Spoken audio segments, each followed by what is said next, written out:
Hi there, Lindsay here, the Frugal Crafter. Today we're going to do a little landscape painting. I'm going to start off by sketching a rock here in the front, and then we're going to put a tree that goes up the entire edge of the painting. I'm not doing a lot of detail. I just want to kind of portion off my landscape a little bit and do another bit of land in here, maybe like a little pond with some more rocks, a little stand of trees in here. I'll link to the reference photo I'm looking at on Unsplash.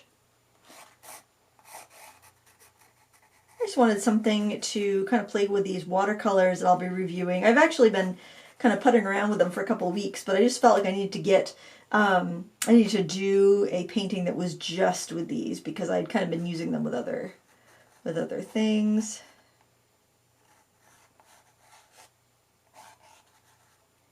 And let's see, we'll put some mountains back there. There, I think that's about all I need to get going. I'm going to have a paper towel handy so I can lift out Misty Sun, and I'm going to use, I think I'm going to try to use mostly this brush here. It's a cat's tongue brush that actually is also by the same company that makes the paint. I'll have everything linked down below. They actually had a bundle on Amazon. I just realized while I was preparing for doing a review, they have a bundle on Amazon. It's like the same price to get the paints with the brush, the set of brushes, as it would be to buy the paint. So I was like, well, that's pretty cool. So I'm going to wet the sky, the mountains, and also my little pond area. And I'm working in my Arches 100% cotton sketchbook that my friend Rosie made me. I always get really good results on that paper, so it would give me give those pencils a fair, those paints a fair shake. I sketched on with a Blackwind pencil. It does seem to be a little bit smudgy with the water, but I don't think it's going to be a big deal. Okay, I'm going to use some colors I typically don't use because I feel like every budget set in the world has this apricot color, and I really don't like it, but I'm wondering if it might be kind of good for this misty sunset. Get some of that in the pond water. Why not? You know, it's like, I'm going to give it a try. This is also a color very similar to this in the Koi set, and I never would use that either, but I'm going to give it a shot. Now, I'm going to also take some ultramarine blue or cobalt blue. I'm not sure what they call it.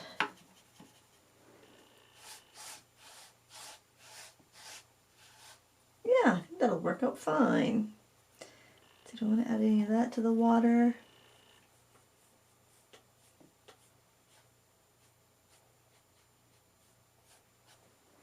All right, now let's see. Take some more of the ultramarine blue. Let's add it to some like burnt umber or burnt sienna, something like that. Make it gray. Actually, I feel like I need a little bit of red in there. Let's try a little bit of that kind of rose color. I think that'll work well.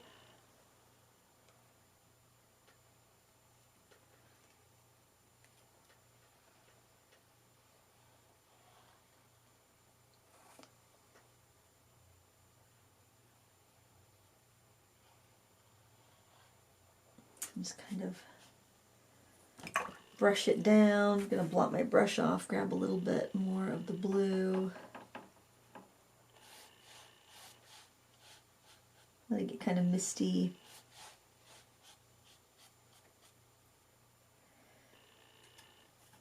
Maybe add a little bit of like a viridian color. I think this color is, yeah. Is that one?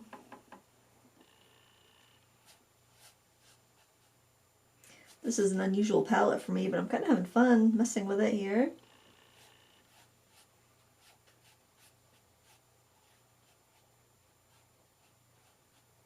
Oh yeah, I want to lift off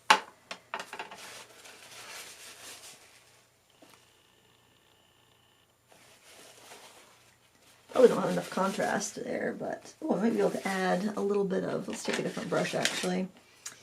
Add a little bit of a warm yellow to that apricot color and go around that sun that I just lifted off.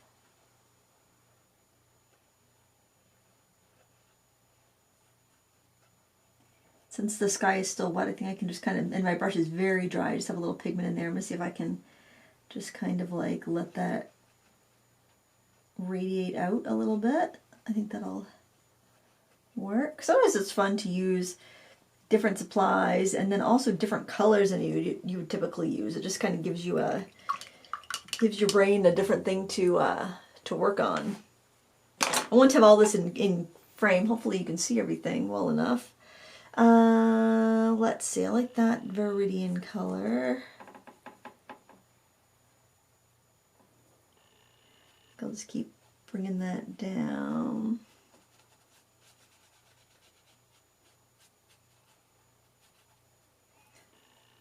Add in some of the yellows.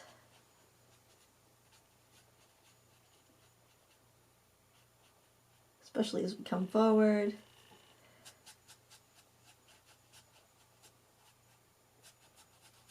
Work our way down the page.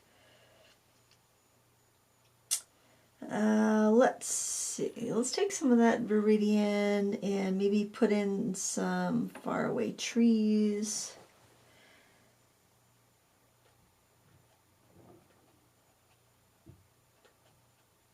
Just flicking up strokes. I'm going to add some of that rose red to it that we used a second ago.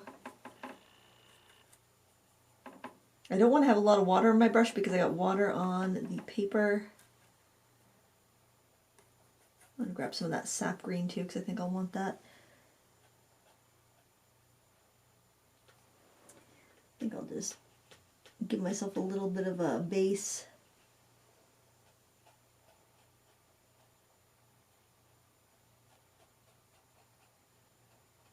Work around my rock there.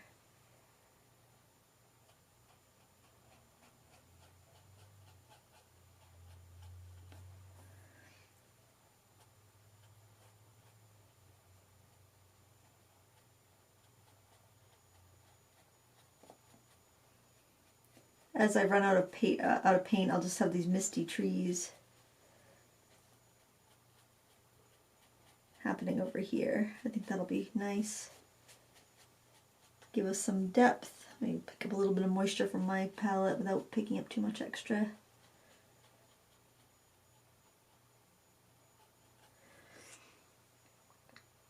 Okay. More of that Viridian. That was mixes a little bit too red. And put some trees over here.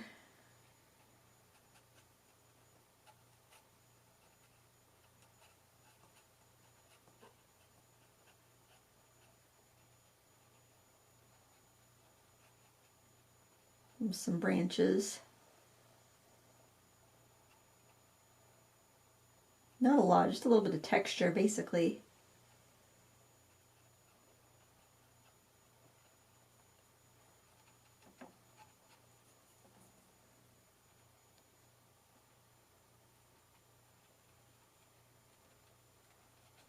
And go right off the side with some of them.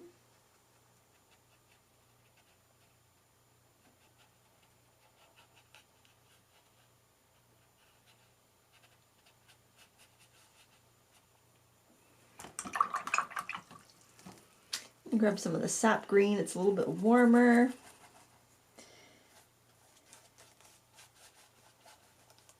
Fill in some of this area.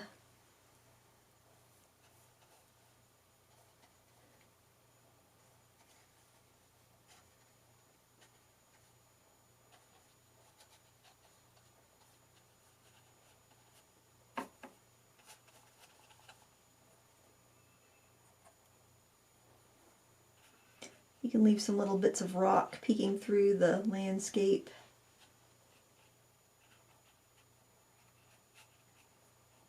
I like a cat's tongue brush. I feel like it's just so very responsive. And dull that down. Just kind of fill in with something over here.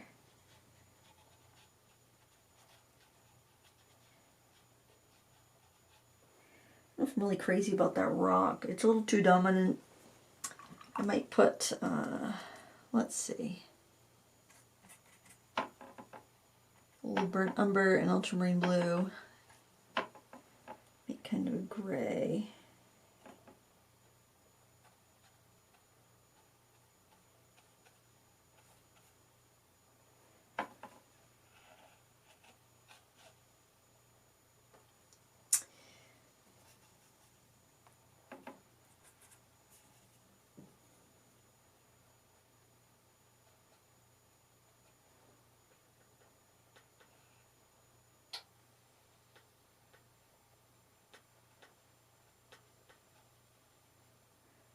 Should be some reflections in the water there.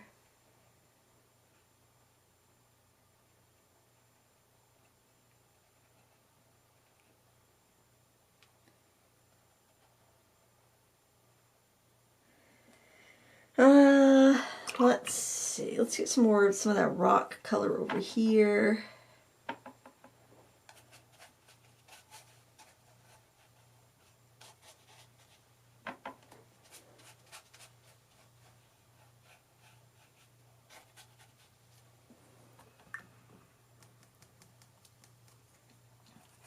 I want to make that stand of trees, a little stand of trees in there.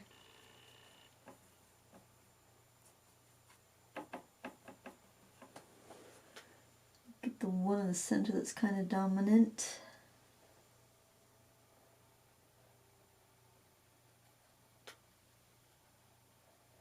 You want things to get crisper as they get closer to the viewer.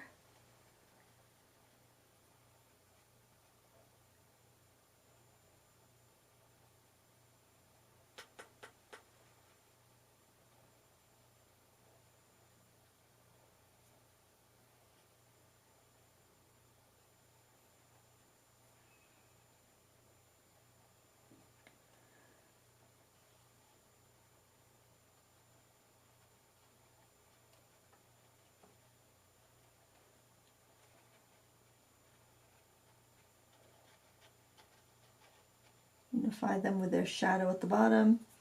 I think I might put some red in right into that shadow actually. Like those unexpected bits of color sometimes. I think it's kind of fun.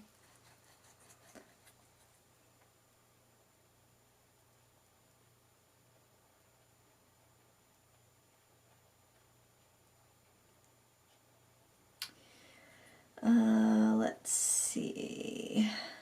Let's do some trees kind of coming in like here, just kind of taking up some space, giving us some depth and scale.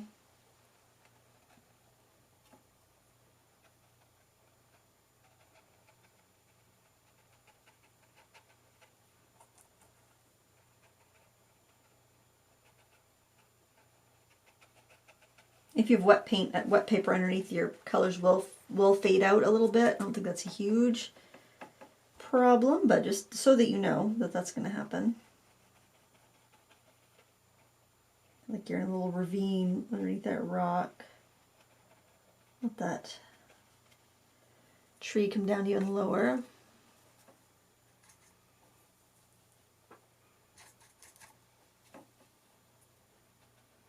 Some blue in there.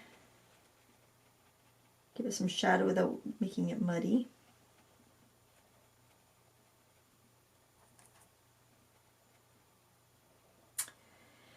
Oh, let's put another one right there, a little bit shorter.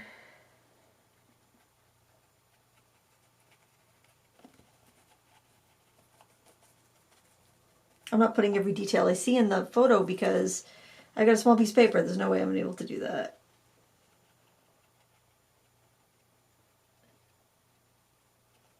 If you want to drip some colors into that, you can.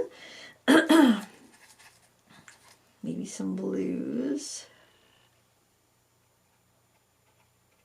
down low to weight it a little bit. Maybe a little bit of yellow up higher. I can't remember which yellow we keep going to, but there's so, like, these three yellows are so similar. I wouldn't be surprised if they were the same pigments.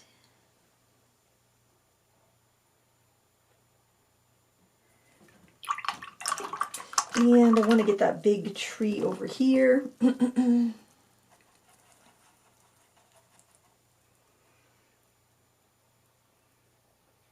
kind of going, it's just, you're seeing just part of it because it's just kind of coming off from, actually, I don't even think you'd see the trunk, to be honest.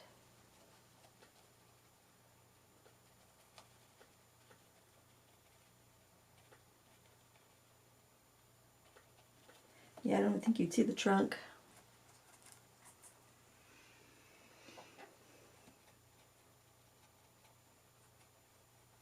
But you might see some of the individual little boughs, so I do want to get that in.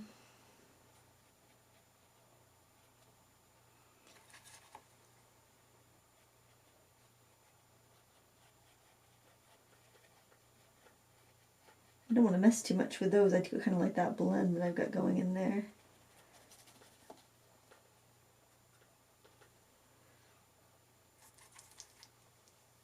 I'm using my brush fairly dry too.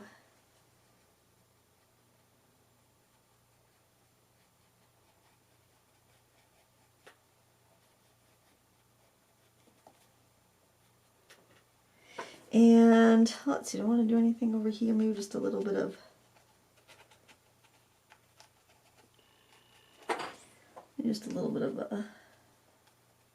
a edge of a tree, maybe framing this side too.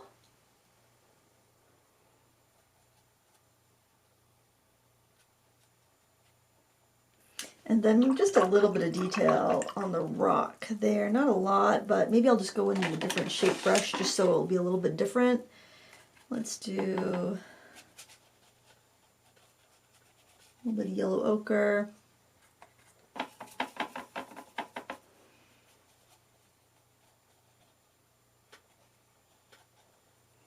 A little bit of burnt umber.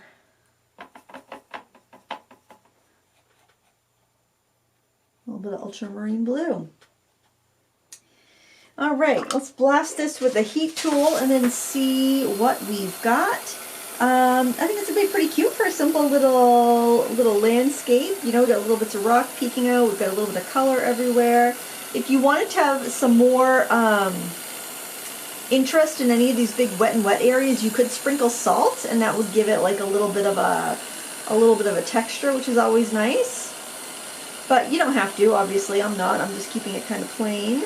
And this tape is super low tack. This is like, it's washi tape, and I didn't realize how low tack it was until I tried to stick it down to my paper and it kept wanting to come up. Alright, that's still not completely dry, but I think I can remove my tape and we can see how it came out. And this is going to be just a fun little, you know, sketchbook painting. I hope you give it a try. Just something kind of fun to do, and you can use whatever paint you have for that. I think that turned out pretty cute. I'll just bring that up a little bit so you can see. I love the mistiness in the background. I think it works, and what a nice way to paint a quick, less than 20-minute from start to finish painting. I hope you enjoyed this. If you did, please give me a thumbs up. Thank you so much for watching. Until next time, happy crafting.